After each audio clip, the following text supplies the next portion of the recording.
Purihin po ang Panginoon at isang magandang araw po sa bawat isang sumusubaybay sa School of Church Builder.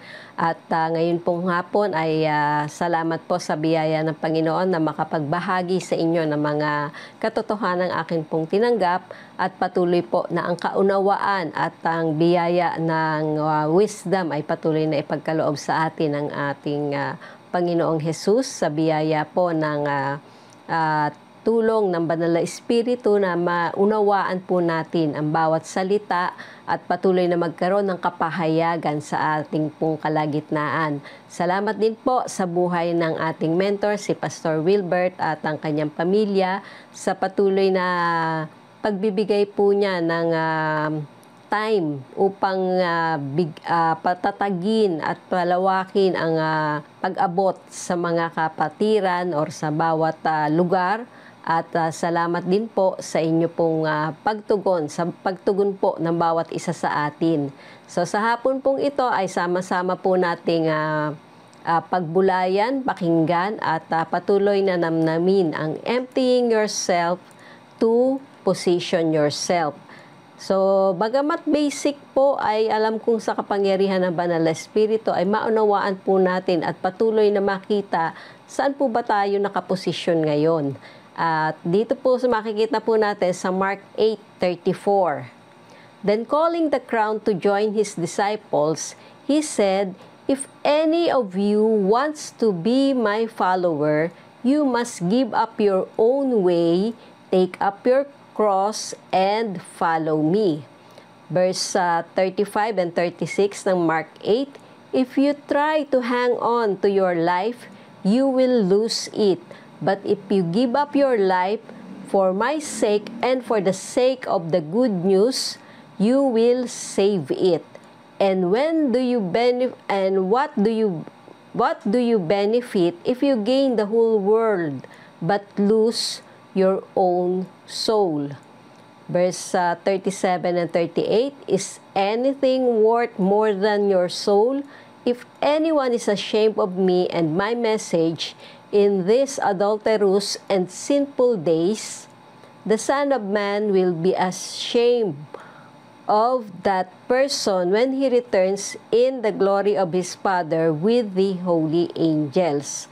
So, isang biyaya po na makita natin na it is vitally important na para po sa inyo at sa akin na maunawaan ang full significance ng intense battle at victory na pagtagumpayan po ng Panginoong Jesus doon ng gabi sa Garden of Gethsemane. So sabi nga po, the root of all sin is rebellion and the assertion of self-will above God's will that caused Lucifer to fall.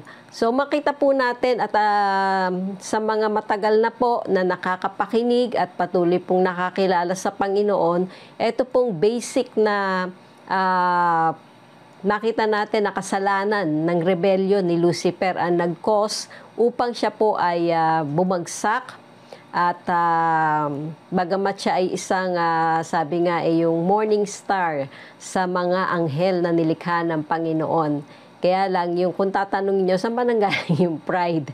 Ayun, hindi ko naman sabihin tanungin nyo si Lucifer pag nakita nyo. Pero isang bagay po na makita natin, dito sa Isaiah 14:12, "You have fallen from heaven, morning star, son of the dawn. You have been cast down to the earth, you who once laid low the nations." So, yung pong makita natin na nasa langit ay patuloy po, morning star, bright morning star, sa ibang version po, ay nakita natin kung paano pong si Lucifer ay bumagsak. "So you said in your heart, I will ascend to the heavens, I will raise my throne above the stars of God. I will sit enthroned on the mount of assembly on the outmost heights of the north." So, hindi naman po lahat ng bansa sa north kontrolado ni Lucifer. Pero isang bagay po na makita natin.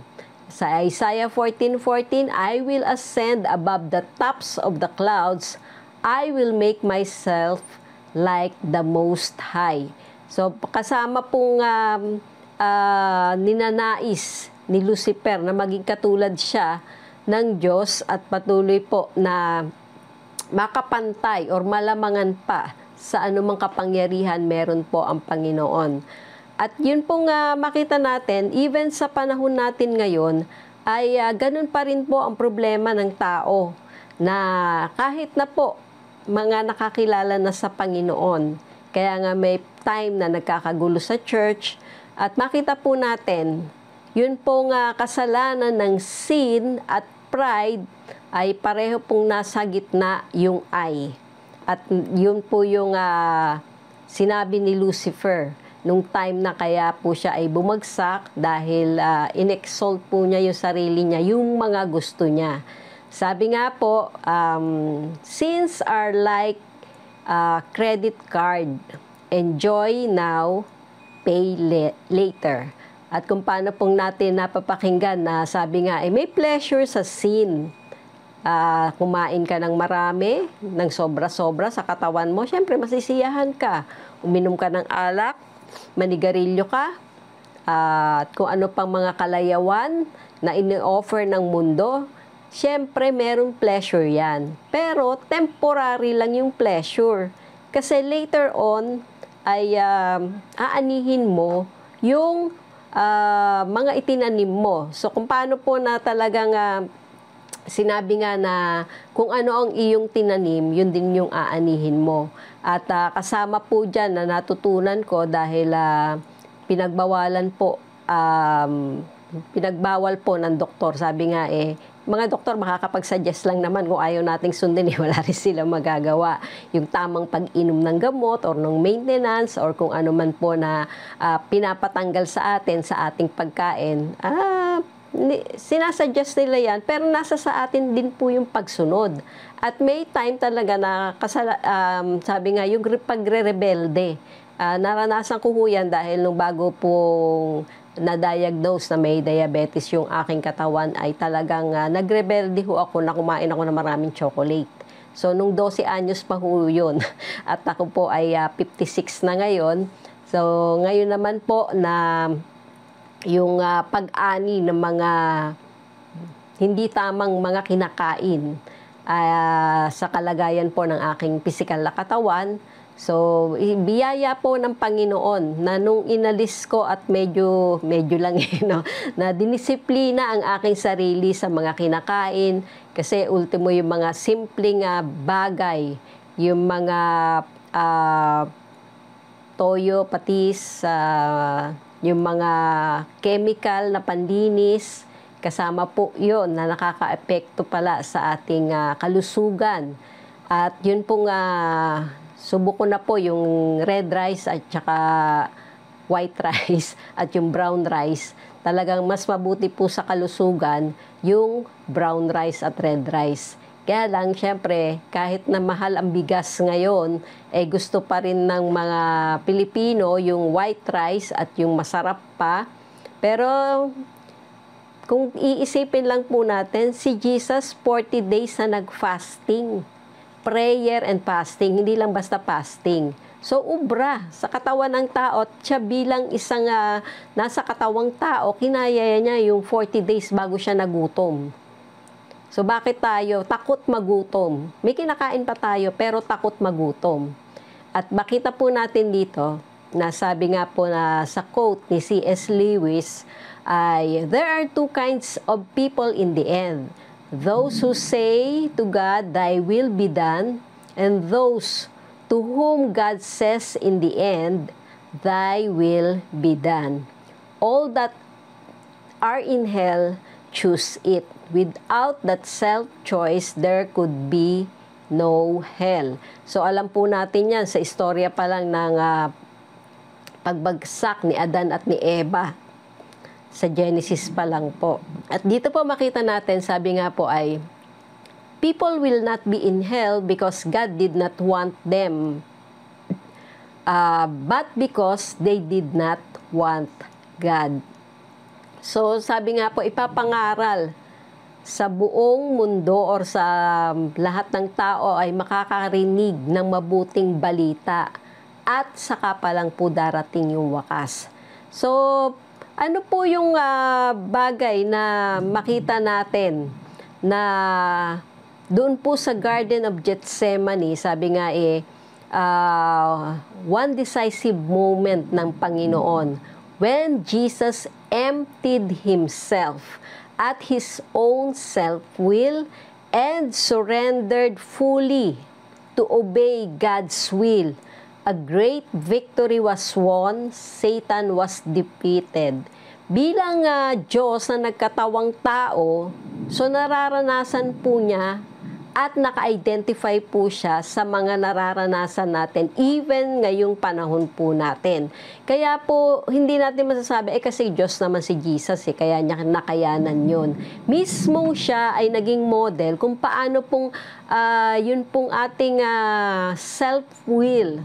Kasi sabi nga po, sa kanya pong pananalangin doon ay talagang yung pong pakikipagdigma over sa kanyang sariling kagustuhan. Tayo po ba nakipagdigma na sa ating sariling kagustuhan? O pinapayagan natin yung ating katawang lupa ang siyang magwagi or yung ating sariling kagustuhan ang siyang magwagi over doon po sa sinasabi ng Panginoon sa atin? So dito po makita natin na the power of sin and Satan was broken. So man was delivered from the dominion of self-will and was set free to do God's will.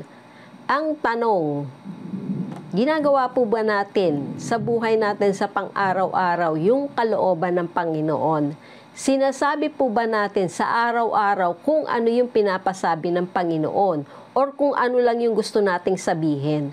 At ginagawa po ba natin ang mga bagay na ipinagagawa ng Panginoon? Inaabot po ba natin yung mga taong ipinaaabot ng Panginoon? O yung sariling gusto lang natin na kung sino yung aabutin natin, sino yung kakampi natin or yung malapit sa atin, ay yun lang. O kasama naman po yun sa discipleship na talagang yung pong relationship at pag-connect ay kinakailangan natin. Pero paano po yung mga bagay na prinsipyo na sinasabi sa atin ng Panginoon? Dito po sa Matthew 26, sabi po dito, nung time na malapit na po ang pagbebetray kay Jesus, ay sabi po ay isinama niya yung kanyang 3 disipulo lang, si Peter, James, and John. At dito po sa Matthew 26, 39 to 46, verse 39, He went on a little farther and bowed down with his face to the ground, praying, My Father, if it is possible, let this cup of suffering be taken away from me, yet I want your will to be done, not mine. So, maging pattern po natin ng prayer yun, na kung paano si Jesus bilang nasa katawang tao ay pinalalangin niya na kung maaari lang, Father, my Father. Okay, so may Ama po tayo sa langit at alam natin na kaya nating tumawag na Abba Father sa lahat po na may relasyon na, personal na relasyon sa Kanya. Pero doon sa mga wala pa po, ay pwede naman po na maging Ama nyo rin sa langit, ang Ama sa langit, through His Son, Jesus Christ. Yun po ay kung patuloy na magre-repent sa kasalanan, patuloy na tatanggapin na tayo po, ikaw at ako ay naging makasalanan at kinakailangan natin ng kapatawaran at patuloy na relasyon sa kaligtasang iminigay at walang iba kundi sa pamamagitan ng ating Panginoong Jesus. At dito po sa verse 40, Then He returned to the disciples and found them asleep. He said to Peter, 3 yung kasama niya pero sinabihan niya lang si Peter, baka medyo may may ulirap pa si Peter noon, pero antok na antok lang at nawa ay hindi ka antok na antok habang nakikinig. Couldn't you watch with me even 1 hour? So keep watch and pray so that you will not give in to temptation. For the spirit is willing, but the body is weak. So dito pa makita natin na sabi nga keep watch. So at manalangin. So that you will not enter or give in to temptation. So yun po yung purpose, bakit ka magki-keep watch at patuloy na mananalangin.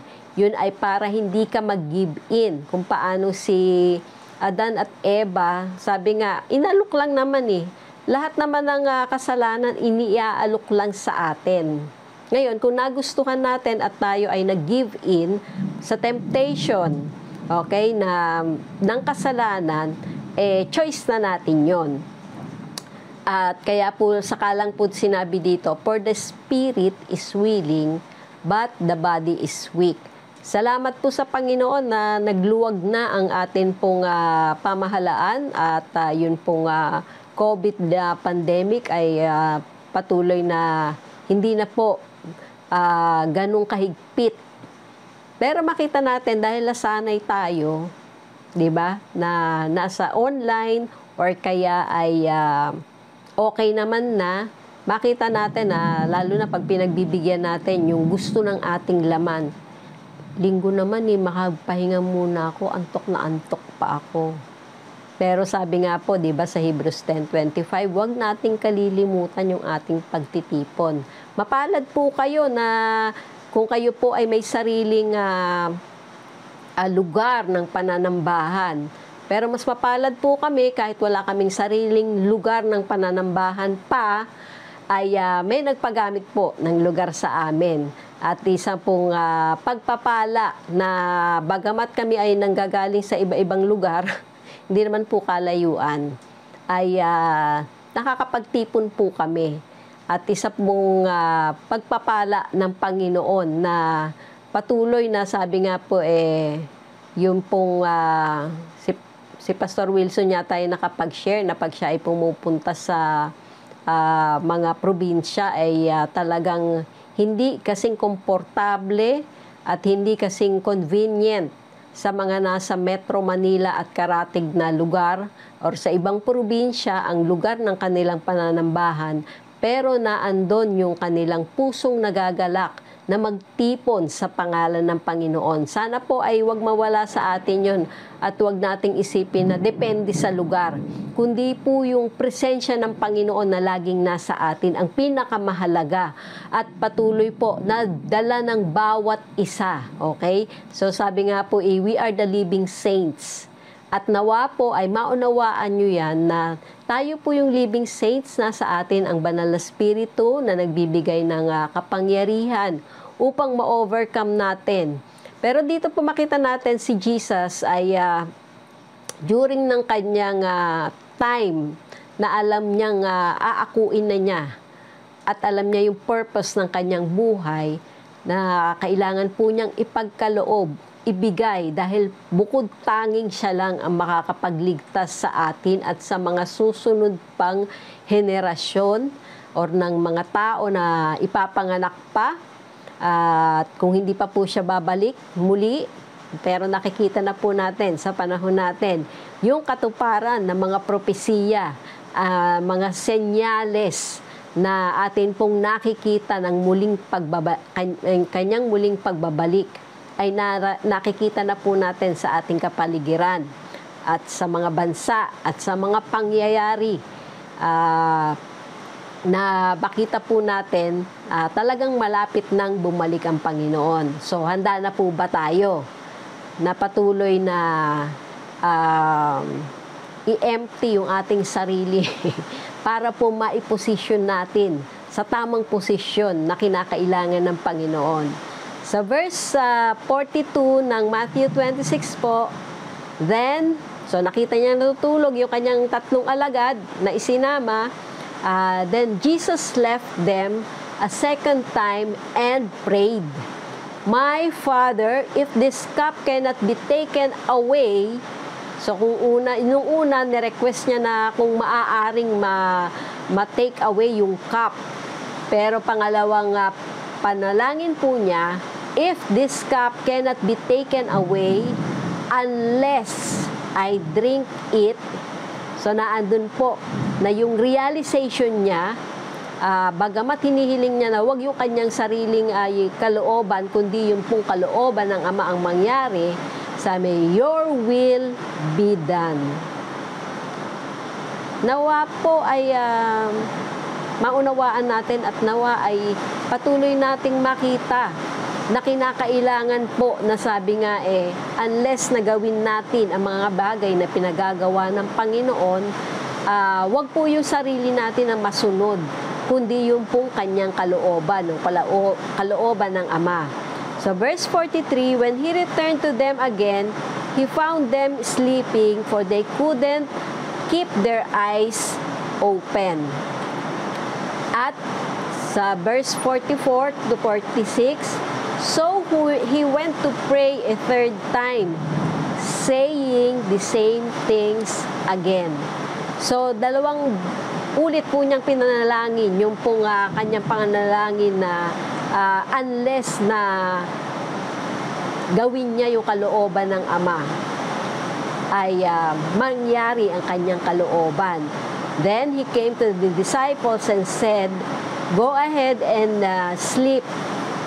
Have your rest. But look, the time has come. The Son of Man is betrayed into the hands of sinners. Up, let's be going. Look, my betrayer is here. At dito po, makita natin na during yung prayer time niya or yung intimate time niya with His Heavenly Father, tanong po, nagkakaroon ba tayo ng intimate time bukod doon sa ating prayer time as a family, pero personal, meron po ba kayong time one-on-one sa Panginoon na kayo at ang Diyos lang ang nag-uusap, na kayo ang hindi lang kayo yung nagsasalita? Sabi nga, communication po yan. May nagsasalita at may nakikinig and vice versa. At kung paano po na natalakay na minsan tayo lang yung salita ng salita at hindi na natin napapakinggan ano yung sinasabi ng Panginoon or yung sagot ng Panginoon dun sa ating panalangin. Sabi nga po hindi po dinala ni Jesus yung kanyang lahat ng disciple. At yun lang pong tatlo. Pero yung tatlong kasama niya, hindi pa nakatagal sa puyatan. Hindi katulad ng mga sa panahon natin ngayon na talagang pamorningan. Yun nga lang, sana dun sa ginagawang nais ng Panginoon sa ating buhay at hindi yung sariling gusto natin. Kaya tayo napupuyat. So, just as it was necessary for Jesus to empty Himself and surrender His will before He could fulfill God's will and win the ultimate victory over Satan, you must also empty yourself, surrender to your will, and make commitment to walk in obedience to God's will before you can win the final victory over Satan. Ang buhay po natin ay hindi po dapat 50-50. Yun pong magustuhan natin kung gusto lang natin sumunod. At yun pong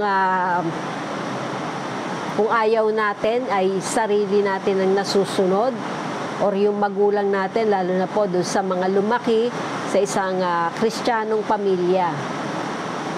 Minsan nakakalungkot na yung mga lumaki pa sa isang yung Kristiyano ang tatay at nanay, ay yung mga anak naman ay parang ginawang religion lang. So, kailangan po nating tutukan, lalo na sa panahon natin ngayon na ang mga bata po ay naghahanap at patuloy po na kailangang i-guide natin sa lahat ng katotohanan na batay sa salita ng Diyos. So, wag po tayong malinlang. There is no way you can have Christ in you and the hope of glory and walk in the Spirit without a total commitment to obedience to God's will before you can win the first victory over Satan. So, isang bagay po na pag-isipan natin. Kung matagal na tayong may kaugnayan sa Panginoon Jesus, matagal na natin siyang tinanggap, kamusta ang ating paglakad na kasama siya? Yung bang mga dati mong ginagawa, iniisip, sinasabi, ay marami nang naalis, na bago, at naiba na ang iyong pananaw? O sa katagalan at sa masyado ka nang naging familiar sa Word of God, sa presence of God, ay inisip mo na lang na, kaya ko naman to eh.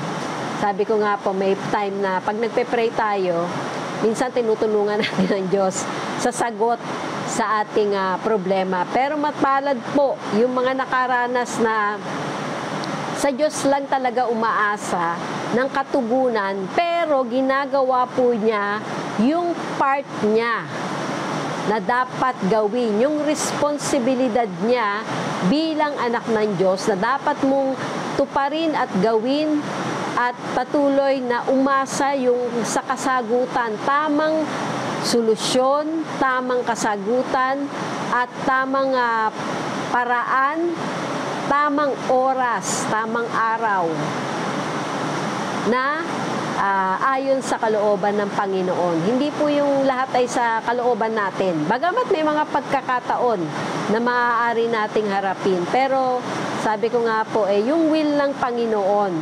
Pero bago po mangyari yun, kailangan po talagang mamatay muna ang bawat isa sa atin, sa ating sarili. So, there is no way you can have a full demonstration of the power of God in your life until you are willing to empty yourself. Ang tanong, are you willing to empty yourself of everything na ayaw po ng Panginoon na nasa buhay mo? Alam nyo po at kayo ang nakakaintindi dahil pare-pareho namang nangungusap sa atin ng Panginoon. Ang tanong, napapakinggan nyo ba kung ano yung sinasabi ng Panginoon?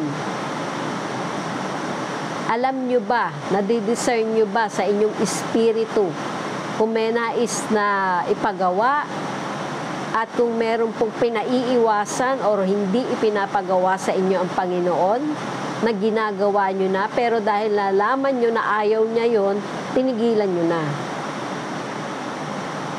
So, yung mga simpleng paraan na minsan na o-overlook natin, hindi na natin pinapansin, na yun pala ay mas marami na yung sarili mo kaysa sa Panginoon.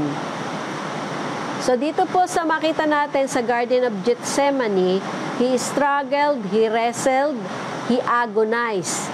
In the form of human flesh, it was necessary for him to bring his human will into full and complete submission and obedience to the will of God, even unto death. So, yung paano po na talaga makita natin dito po sa Colossians 2, 9-10. Sa Tagalog po ay sapagkat ang buong kalikasan ng Diyos ay na kay Kristo sa kanyang pagiging tao. Kaya nalubos ang inyong buhay sa pamamagitan ng inyong pakikipag-isa sa Kanya na siyang nakakasasakop sa lahat ng kapangyarihan at pamamahala. Kamusta na po yung sabi nga yung pagiging isa natin kay Kristo? Na sabi nga po hindi natin pwedeng Diyos naman siya kaya niya kinaya yun Same power, same na strength na pinagkaloob sa Kanya ng Ama sa Langit ay naandun din po sa atin. Kaya hindi po natin pwedeng idahilan na hindi natin kaya. Dahil si Jesus po ang model natin upang maging Christ-like tayo. Lahat po ng Kanyang ginawa, lahat ng Kanyang pinagdaanan, ay kaya po natin. Ang tanong, yun pong ano ba ang nananaig sa iyong buhay? Yung bang self-will mo o yung God's will? Sabi po sa Hebrews 12 verse 4, in your struggle against sin, you have not yet resisted to the point of shedding your blood. Tanging si Jesus lang po ang nakagawa nun. Hindi lamang para ipagmalaki or masabing siya ay namatay para sa atin, pero bukod tangi po na walang ibang iaalay, walang ibang dugo na makakatubos sa atin bilang mga makasalanan, kundi ang dugo lamang po ng isang tao na hindi nagkasala, isang nagkatawang tao na hindi nagkasala, natatanggapin po ng Ama sa langit. Although, alam po natin ang kwento na sabi nga, hindi makatingin ang Ama sa paghihirap ng kanyang anak dahil po sa pagtubos ng lahat ng kasalanan ng mga tao. At yun po ay isang biyaya ng Panginoon na sabi nga kung tayo po ay mga disipulo ni Kristo at muli nga ay nanunumbalik tayo bilang mga iglesia. Yung pagiging disipulo ni Kristo, hindi lamang po basta member, alam naman natin na every member is a discipler. Okay? So, yung pong leaders or Christians, sasabihin mong Kristiyano, may different category pa. Yung bagong Kristiyano lang, yung karnal na Kristiyano, at yun pong matured na Kristiyano. So, kinakailangan po na ang bawat isa sa atin ay mag-sound ng alarm and make sure that the member of Jesus Church who are committed and teachable, kasi lahat naman po nakakarinig ng parehong mensahe. Pero yun pong mga committed at teachable at obedient po ay ma-realize na there is a price to pay, a commitment to make in following Christ. So marami po, kung hindi man lahat, na mga bagong Kristiyano who do not understand that salvation is more than walking down the aisle and simply confessing words. That true conversion is completely and totally forsaking self and self-will and living only to do God's will. So, maaari pong na-emphasize natin yung importance ng faith, ng prayer, ng prosperity. So, part naman po yan. At kasama yan sa atin pong paglago, yung blessing ng Panginoon, at yun pong maaaring nabigyang diin natin before, yun pong rights and privileges as children of God, at yun pong empowerment ng Spirit in us. And yun po ay vital or essential naman sa ating spiritual growth. At sabi nga po, yun pong grow, paano tayo mag-grow? Kasama po doon yung acronym na go to church, read your Bible, obey what you read, and witness. So, kung nais po natin na wag mapahamak yung ating mga mahal sa buhay, mga kakilala, ay patuloy po na gamitin natin ang pag-e-empty ng ating sarili upang makapanahan po ang ating Panginoong Jesus sa atin. So, wag na po tayong, kung before ay tayo po ay ang sarili natin, ang nasa trono at nasa labas ng buhay natin si Jesucristo. At nung tinanggap natin siya ay siya po ang naghari sa ating buhay. Siya na yung nakaupo sa trono ng ating puso at tayo po ay nasa baba na. Or patuloy na inalis natin yung ating sarili at patuloy na sinunod ang Panginoong Jesus. Pero minsan sa katagalan at sa pagiging familiar at minsan hindi tayo nagiging aware na more on sa ating sarili na pala yung nasusunod. parang walang pinagkaiba sa mga magulang yan pag pinapalaki yung kanilang mga anak. Dahil sa sobrang pagmamahal nila sa kanilang mga anak, hinahayaan na lang sa kanilang mga gusto. Kaya po pinagkatiwala yung ating mga anak sa atin dahil kailangan po nating gabayan sa nais po ng Panginoon na takbuhin nila sa kanilang buhay. Kung paano po na yung sa Hebrews ay sabi po ay may takbuhin tayo. Ngayon, gaano nakabilis or kabagal yung ating pagtakbo? At naandun pa ba tayo sa tamang linya ng ating tinatakbo? Yung goal natin na maging Christ-like, nagpapatuloy po ba tayo? At isang bagay po na makita natin na kinakailangan po ay yun pong pagiging disipulo ng Jesus. Ni Jesus ay sabi po, i-emphasize natin na meron pong requirements. Sabi nga po Jesus requires of us is to be His disciples. Jesus said that those who were unwilling to forsake all would not be His disciples. At makita po natin na kung paano nga yun pong sa Luke 14:33. So then none of you can be my disciple who does not give up all his own possessions.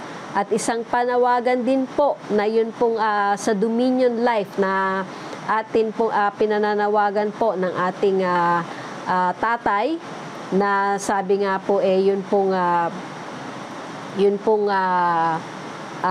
when anything in nature fulfill its purpose, that is excellence.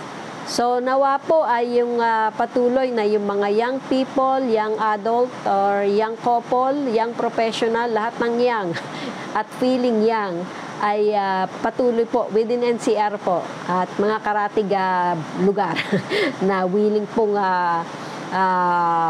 makinig at patuloy na tumanggap ng kapahayagan kung paano magkaroon ng Dominion Life ay patuloy po nating isama sa atin pong agenda at schedule. Sa October 1 na po yan. So, dito po sa Luke 14:33, sabi nga po yung none of you can be my disciples who do not give up his own possession.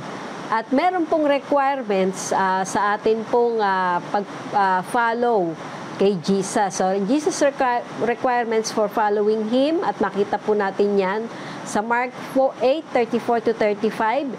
Pinalapit ni Jesus ang mga tao at ang kanyang mga alagad at sinabi sa kanila.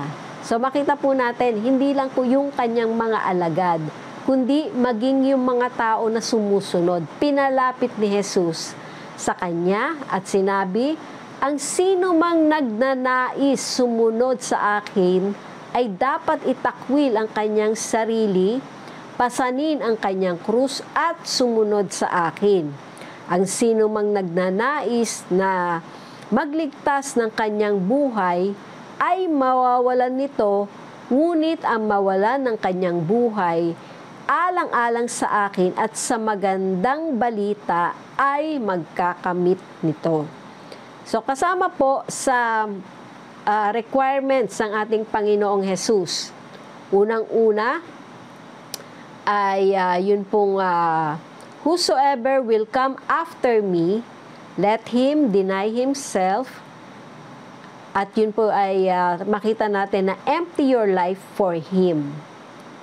Tanong, naisuko or na-empty na po ba ang ating buhay para po sa Kanya? So you must be willing, so lose your life for the gospel. You must be willing to ignore disown and lose sight of yourself and your own interests and abandon yourself to do the will of God. Nagagawa po ba natin ito? Over sa ating paglalaro, panonood sa Netflix, or kung sa ano mga media, over sa pagre-research natin ng mga bagay-bagay na mas mahaba pa yung research kaysa po sa, unless sa school po yan, sa pagre-research natin, ano ba yung katotohanan sa salita ng Diyos at hinihingi natin yung revelation sa Kanya. At yun pong isang bagay na makita po natin. Yun pong we must read ourselves or yung sa atin pong sarili of all the thoughts, all desires, and all the activities that hinders you from doing the will of God. Or yun pong God's will sa buhay po natin. Mahirap ba or madali? Depende po sa relasyon nyo sa Panginoon kung mahirap or madali. Pero isang bagay lang po ang alam natin, kung nagawa ng Panginoong Jesus bilang nagkatawang tao at bilang tao, how much more na hindi natin magagawa? Siya na nga yung naging model natin. So bakit po may time na hindi po natin nagagawa?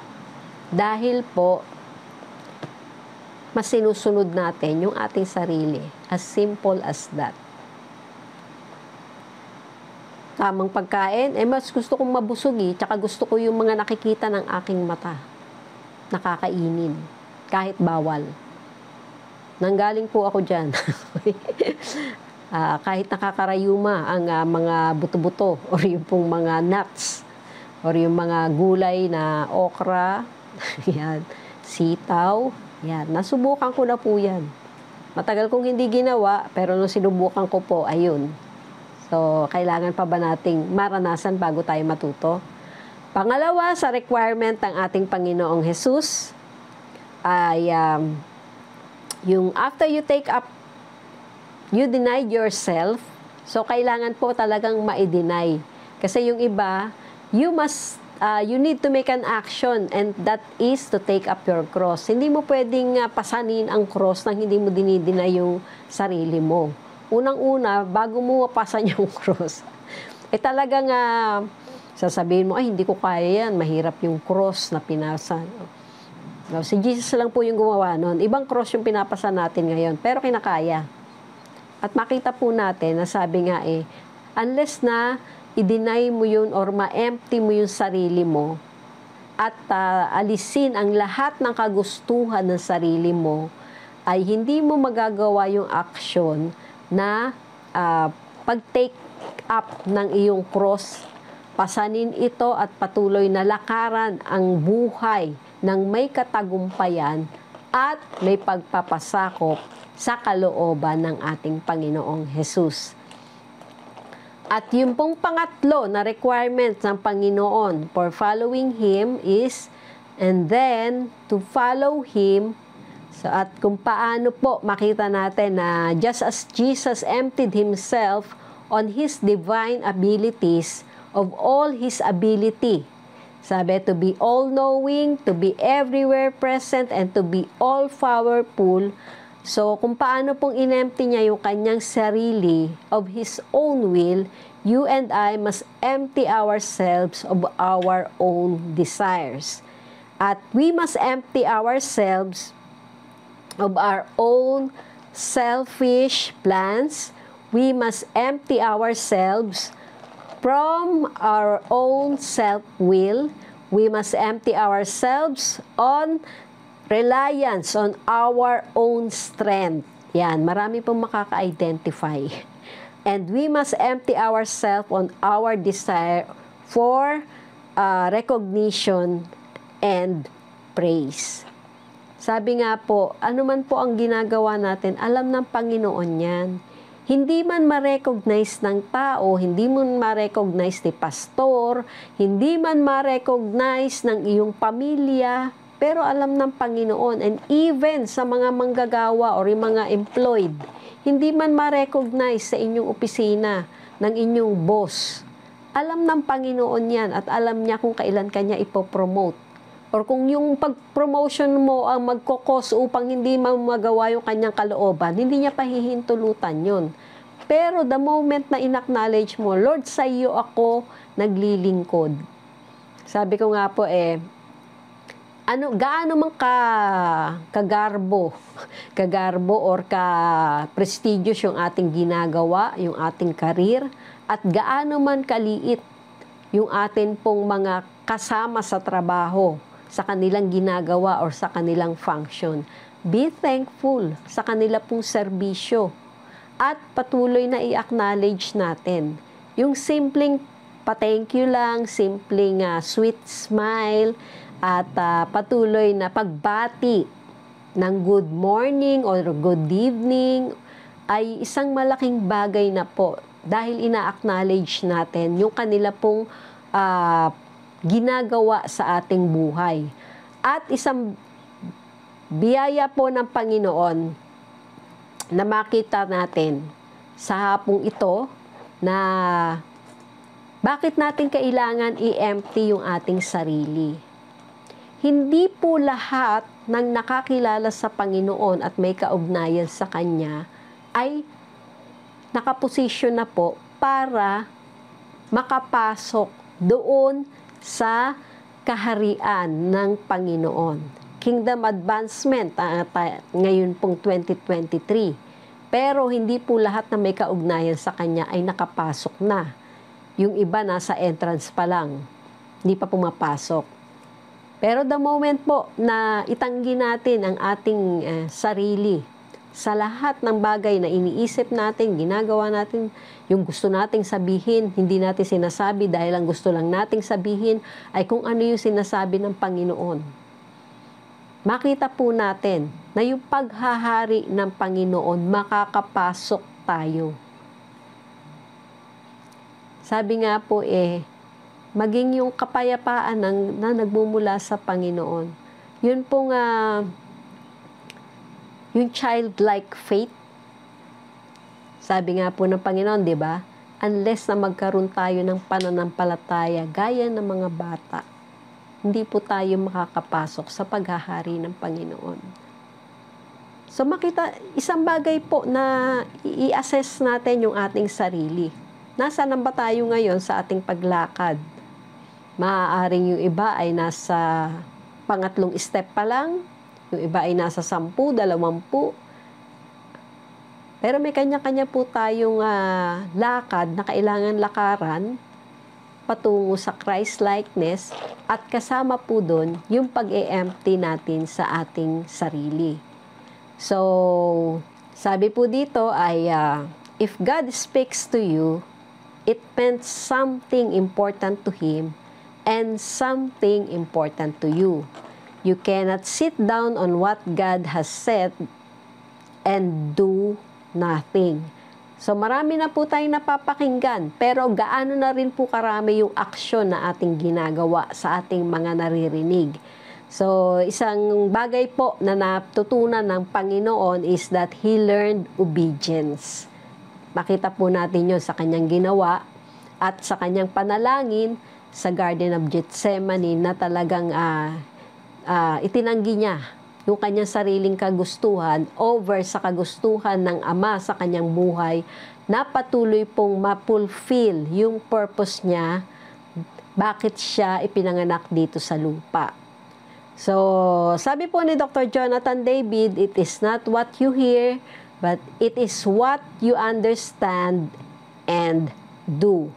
And the Holy Spirit's voice is as loud as your willingness to listen.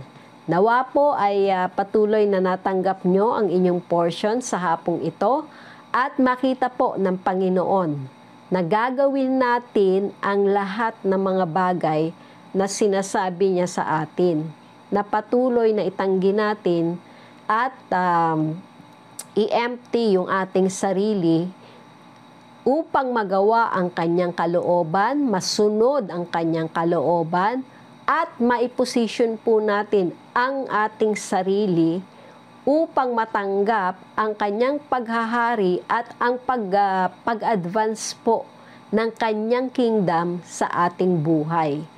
So, isang mapagpalang hapon po sa bawat isa at patuloy na ang biyaya, kahabagan, pagmamahal, pagmamalasakit sa kapwa At patuloy po nating pagmamahal sa Panginoon ang laging sumaatin at ang pagrinig po or yung pagdinig sa kanyang mga bagay na sinasabi sa atin sa araw-araw. At hindi lang po natin marinig, kundi sundin po natin at gawin natin ang ating part sa pangalan ng Ama, ng Anak at ng Espiritu Santo. Magandang araw po sa bawat isa sa pangalan ni Jesus.